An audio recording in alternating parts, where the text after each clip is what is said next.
The Forgotten Archive. The Discovery. Dr. Elena Vasquez wiped dust from the ancient data terminal, her breath forming small clouds in the cold underground chamber. The excavation site on Kepler 442b had been deemed worthless by the Galactic Council, just another dead human colony from the failed expansion era 300 years ago. But Elena knew better. Humans always left something behind. "Professor, you need to see this," called Marcus Chen, her graduate student, from across the buried facility. His voice echoed through the massive underground complex they'd discovered beneath layers of frozen soil. Elena made her way through the corridor, her boots crunching on frost-covered metal floors. The council had laughed when she requested funding for this expedition. Humans, they'd said, with their various forms of alien condescension, always clinging to their primitive past. Your species contributed nothing to galactic civilization before the integration. That was the narrative the galaxy believed. Humanity had joined the galactic community as a struggling, backward species, barely capable of faster-than-light travel. They were tolerated, pitted, and generally ignored. The great alien civilizations, the crystalline Valorians, the hive-minded Zephex, the ancient Chromath, these were the powers that shaped the galaxy. But Elena had found references in obscure archives. Whispers of something called the Terra Project. Encrypted messages that predated humanity's official first contact by nearly 50 years. And now, on this frozen world at the edge of explored space, she'd found what she was looking for. The chamber. Marcus stood before a massive sealed door, 10 meters tall and twice as wide. Strange symbols covered its surface, human writing, but in a style Elena had never seen. Mathematical equations, chemical formulas, and what appeared to be star charts were etched into the metal with precision that made modern manufacturing look crude. "I ran the scans," Marcus said, his hands trembling with excitement. "Professor, there's a massive power source behind this door. It's still active after 3 centuries. Nothing in the current galaxy can maintain a power cell for that long without maintenance." Elena approached the door slowly, running her fingers over the symbols. "Because current galactic technology can't do it," she whispered. "But what if humanity could?" "That's impossible," Marcus protested. "The historical records are clear. Humans were technologically inferior when first contact happened. We learned everything from the Council races." "That's what we've been told," Elena replied. She pulled out her portable scanner and began analyzing the door's locking mechanism. "But history is written by those who control the narrative. And humanity has been very quiet about our past." Hours passed as Elena worked on the door's puzzle. It wasn't just a lock, it was a test. Mathematical problems that required understanding of physics beyond what was taught in standard galactic academies. Linguistic riddles in dead human languages. Philosophical questions about the nature of consciousness and sacrifice. Finally, with a deep rumble that shook the entire facility, the door began to open. Blue light spilled from within, and a wave of warm air rushed out, carrying with it the scent of ozone and something else, something that smelled alive. The truth revealed. Inside the chamber was a sight that defied everything Elena had been taught about human history. Rows upon rows of cylindrical pods stretched into the darkness, each one glowing with soft blue light. Holographic displays floated above each pod, showing vital signs and neural activity. "They're alive," Marcus breathed. "These people, they're still alive." Elena moved to the nearest pod, reading the information displayed in archaic English. Captain James Rodriguez, Terra Defense Initiative, age 34, status, stasis, active, duration, 307 years. Terra Defense Initiative? Marcus pulled up his datapad, searching historical records. "There's nothing in any database about." "Because it was erased," Elena interrupted. She walked to a central console, her archaeological training allowing her to navigate the ancient interface. Or rather, buried. Hidden away by whoever decided that humanity's real history needed to be forgotten. As she accessed the system, holographic recordings began to play.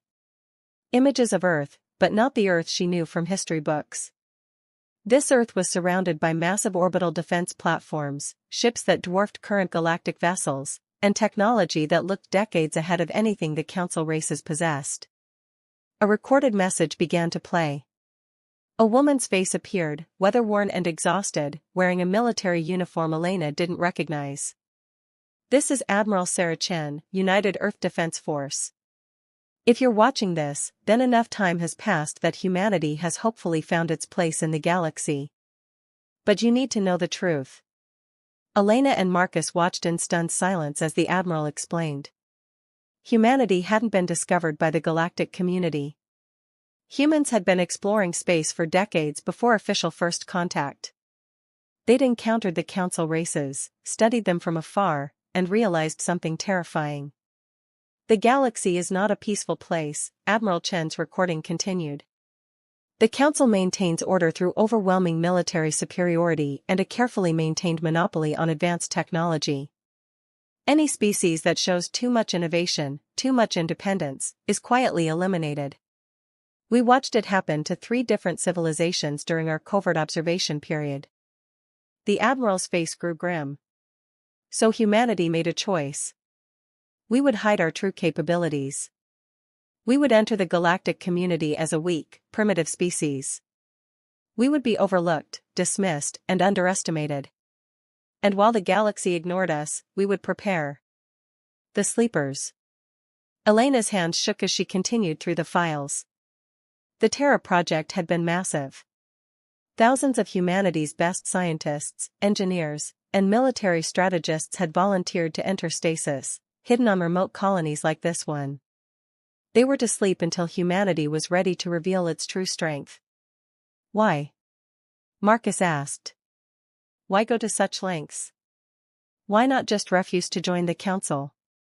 "Because we would have been destroyed," Elena said, reading through the strategic assessments. "The Council has eliminated 17 species in the past 2,000 years. Species that were too advanced, too unpredictable, too dangerous to the established order. Humanity would have been number 18. She found more files. Secret research stations scattered across human space. Hidden manufacturing facilities built into asteroids and moons. Weapons research that made current galactic military technology look like toys. All of it maintained by automated systems, waiting for the day humanity would need it." "But that day never came," Marcus said softly. "We integrated peacefully. We've been part of the Council for 3 centuries. We don't need." An alarm cut him off. Elena's datapad lit up with an emergency broadcast. She pulled up the message and felt her blood run cold. The Valerian Empire had just declared war on the human colonies. The message was clear and brutal: humanity was to be absorbed into the Valerian collective or face extermination. The Council, in a vote that had taken less than an hour, had sanctioned the action. Earth had 3 days to surrender. Elena looked at the rows of sleeping humans, each one representing decades of knowledge and capability that the galaxy had forgotten humanity possessed.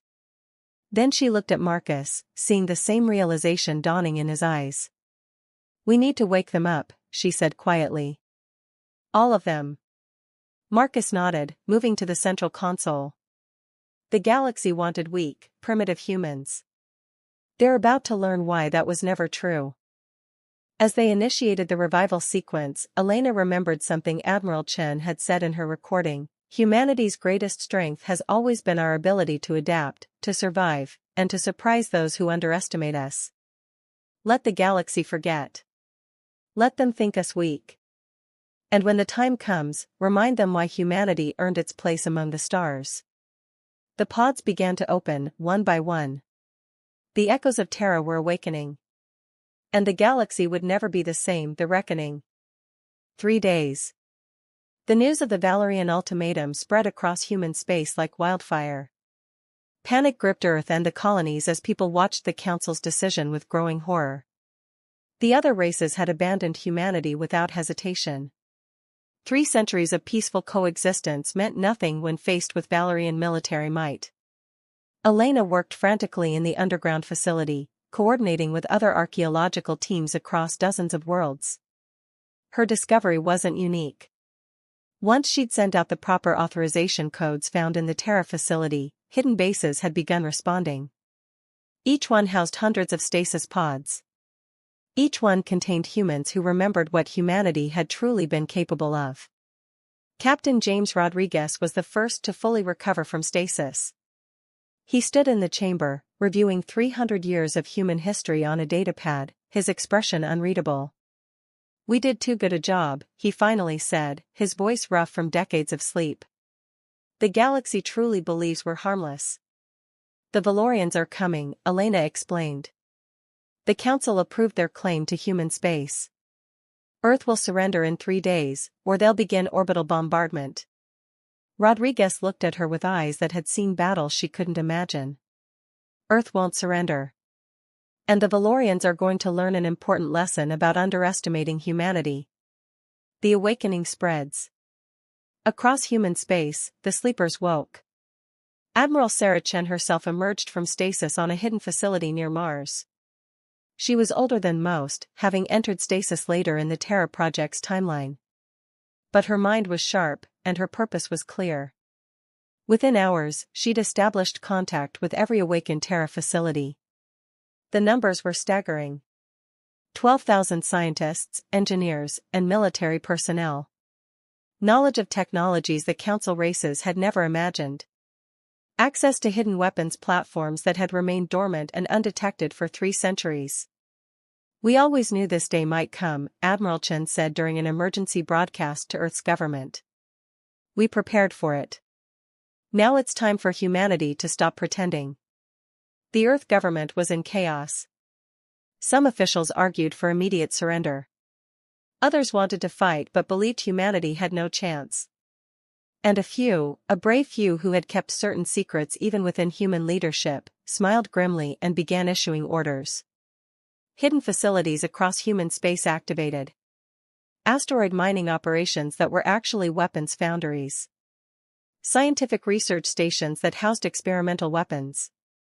Civilian cargo ships that were actually troop transports in disguise. 3 centuries of careful preparation came online in a matter of hours. The Valerian fleet arrives. The Valerian war fleet entered Earth's solar system exactly on schedule. 200 massive warships, each one capable of reducing a planet to molten slag.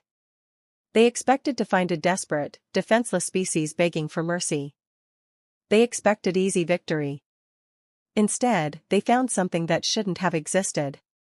Admiral Chen commanded the defense from a newly revealed orbital platform above Earth. The station had been disguised as an old satellite network for centuries. Now its true form emerged, a fortress bristling with weapons technology that the Valorians couldn't identify. "Valerian fleet," Chen broadcast on all channels. "You were told humanity was weak. You were told we were primitive.